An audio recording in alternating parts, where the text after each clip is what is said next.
Olá, queridos amigos e irmãos. Eu me chamo Joana Pimentel, sou esperantista e espírita, e com base nas lições do livro Vida Feliz, ditado pelo espírito Joana de Ângeles ao médium Divaldo Pereira Franco, eu apresento toda semana gota de espiritualidade, de fraternidade, que consiste de uma leitura, de um breve comentário e de um alerta fraterno contra o suicídio.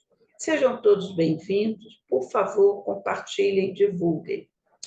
A nossa 159ª gota nos alerta um assunto assim muito importante, mas que poucos de nós percebemos. Ela nos diz: quando o homem se resolve por modificar a conduta moral para melhor, parece defrontar uma conspiração geral contra os seus propósitos de enobrecimento. Tudo se altera e desgoverna. As mínimas coisas fazem-se complicadas e o ritmo dos acontecimentos, por algum tempo, muda para pior.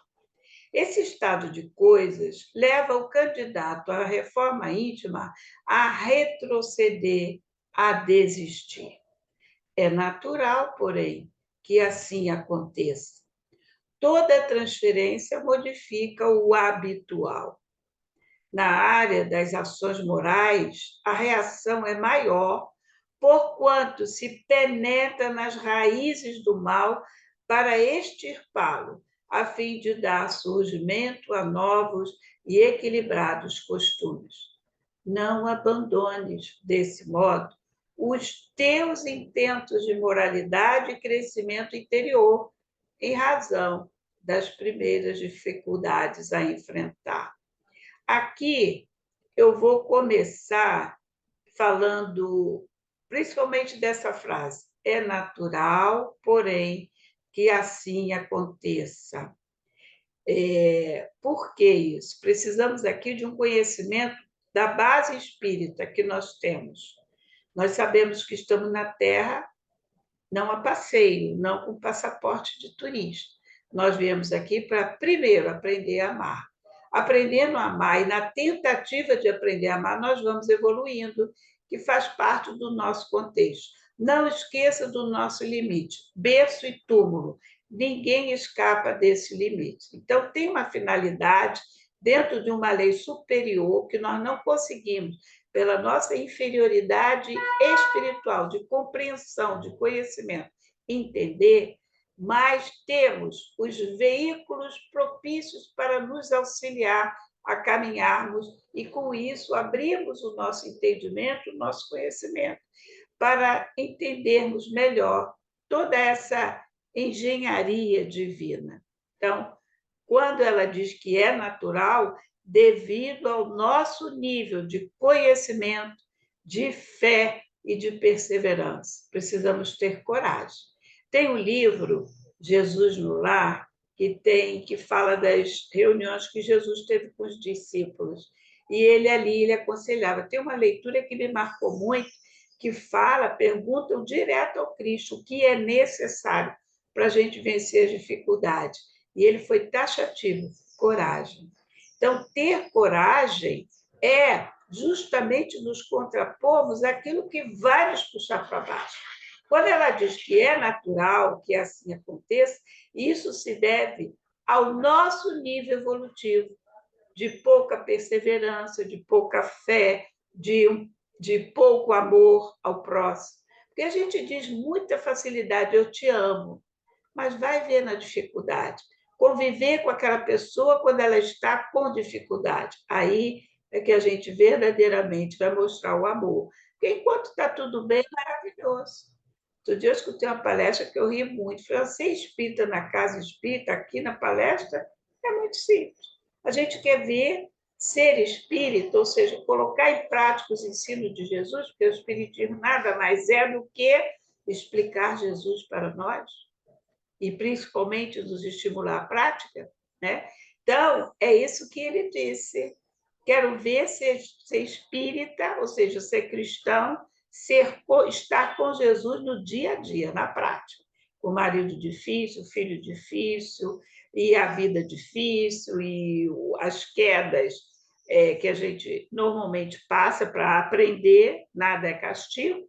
Então, é isso, por isso que ela diz ser natural, devido ainda à nossa inferioridade, imaturidade moral, imaturidade espiritual. Para aceitarmos isso, de pronto, é difícil.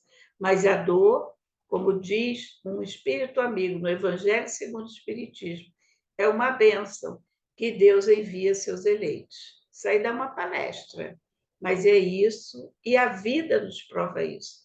Quantos de nós aprendemos após uma doença, após um mal-estar, às vezes um mal-estar? A gente muda um hábito alimentar, a gente muda uma maneira de pensar. Então, a dor é uma bênção, porque ela é um instrumento para a nossa renovação. E ela nos alerta aqui que quando nos dispomos ao bem, tudo parece que vai agir contra. Por quê? Porque ainda na Terra nós temos uma atmosfera negativa, ainda dominada por muitas mentes doentes, né? Que isso é doença, gente. A inferioridade espiritual, a gente pode se taxar doente. Por isso que eu digo que a Terra é um grande hospital. Se nós estamos aqui entre o bem e o mal, não é isso que a gente vê? Pessoas, ações boníssimas e outras que chegamos até a duvidar se aquela pessoa que fez aquilo é um ser humano, né? E, no entanto, a gente precisa conviver com isso e não criticar e não julgar. Aqui não é julgamento, aqui é aprender com aquilo. Então, é nesse mundo que eu vivo, é nesse que eu tenho que melhorar para não precisar voltar aqui e para mundos superiores. Jesus já falou, há muitas moradas na casa do meu Pai, então tem um lugar para nós. Vamos escolher um lugar melhor? Ou pelo menos um lugar em que já tem um pouco mais de adiantamento, onde já não é necessário a doença, onde a guerra já não acontece. Não são espíritos perfeitos ainda, mas já tem um novo patamar de consciência. Então, quando ela alerta para nós que as mínimas coisas se fazem complicadas e o ritmo dos acontecimentos, por algum tempo, muda para pior, é a impressão que temos. Porque, no fundo, quando nos dispomos ao bem, nós estamos lutando contra a treva que está em nós. A gente fala, a culpa é do outro, não, a culpa é nossa, de não sabermos ainda resistir a esse estado de coisa. Então, muitas das vezes, a pessoa que, eu vou fazer, eu vou melhorar, ela desiste, tá? E retrocede em função das dificuldades que vai enfrentar. Mas se ela persistir, se ela for em frente, se ela seguir o conselho de Jesus, pegue a sua cruz e siga-me, é como se você estivesse no deserto e chega a um oásis. Com Jesus é o oásis, isso eu garanto. Isso eu não vou ter mais problema, vai, mas você vai ser um novo ser, você vai estar mais fortalecido, você vai estar mais unido a Jesus, consequentemente ao bem, consequentemente aos amigos espirituais do bem que estão ali para lhe ajudar. Então, é simples assim. A engenharia divina é simples, é a cada um segundo suas obras. Então, a nossa obra começa em nós. Como é que eu enfrento tal desafio? Com briga? Com vontade de me vingar? Com ódio? Então, eu ainda não cheguei lá. Então, é isso que a nossa amiga nos alerta. Por isso que ela inicia, quando o homem se resolve por modificar a conduta moral para melhor seguir Jesus, fazer o bem, procurar praticar o amor, ela diz que parece defrontar uma conspiração geral contra os seus propósitos de enobrecimento. Tudo se altera de desgoverno. Olha só, é muito forte, gente. É um alerta muito forte, que a gente tem que prestar atenção. Pô, eu resolvi ajudar fulano, mas tudo está errado, eu não consigo. Mas persiste que você vai ajudar o fulano e muito mais. E principalmente a você. Porque nós estaremos lutando contra a treva que ainda existe no nosso ambiente. Você acha que guerra, ódio, traição, corrupção gera que energia? É simples assim. Que energia a gente está envolto? Agora, essa energia tem que estar dentro de mim? Não. Não. Eu tenho como me livrar dessa energia? Sim.